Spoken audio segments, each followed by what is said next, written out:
Juste après la sortie d'école, j'ai commencé une thèse au sein du laboratoire de l'école en calcul de structure. Et juste après la thèse, j'ai commencé ma carrière dans l'automobile pendant 4 ans en modélisation numérique de calcul de crash, pour ensuite changer d'industrie et aller dans le gaz naturel liquéfié et le shipping chez Gaz Transport et Technigaz pendant une quinzaine d'années. Aujourd'hui, je suis responsable d'un groupe de recherche dédié matériaux chez Air Liquide, au sein de la R&D d'Air Liquide, la R&D Corporate. Et ça consiste à développer des briques technologiques et scientifiques pour aider le groupe Air Liquide à affronter les challenges en termes de développement de nouvelles technologies et d'aider nos clients à décarboner. Tout d'abord le management. Aujourd'hui, j'ai la chance d'avoir des postes de management. Donc je manage des équipes avec des objectifs qui ont beaucoup de sens, des projets qui permettent de mettre sur le marché des technologies qui permettent de décarboner l'industrie. Donc c'est vraiment quelque chose qui m'anime énormément aujourd'hui.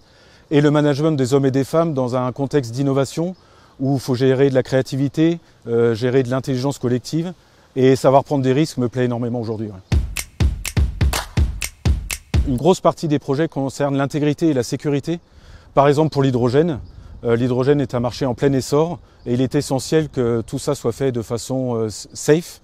Et une grosse partie de notre activité est de mettre en place les bonnes pratiques et les bons designs pour que tout ça se passe du mieux possible.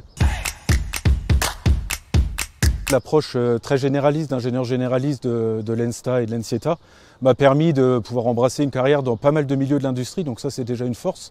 Certes, j'ai commencé dans l'automobile, mais mon métier fait que je peux m'intéresser et travailler et m'impliquer dans plein d'industries différentes et dans le développement de technologies. Et le double diplôme ingénieur-docteur m'a permis aussi de développer une envie et une capacité de travailler sur des sujets d'innovation qui sont juste passionnants. L'aspect international dans les différents postes que j'ai pu avoir, c'est principalement vendre. Mes clients étaient internationaux, en Asie principalement, chez Gaz Transport et Technigaz. Et aujourd'hui, chez Air Liquide, par exemple, c'est une entreprise multinationale, c'est-à-dire que je travaille avec des collègues dans différents pays du monde. Et du coup, l'approche, la multiculture internationale fait partie intégrante de notre métier aujourd'hui.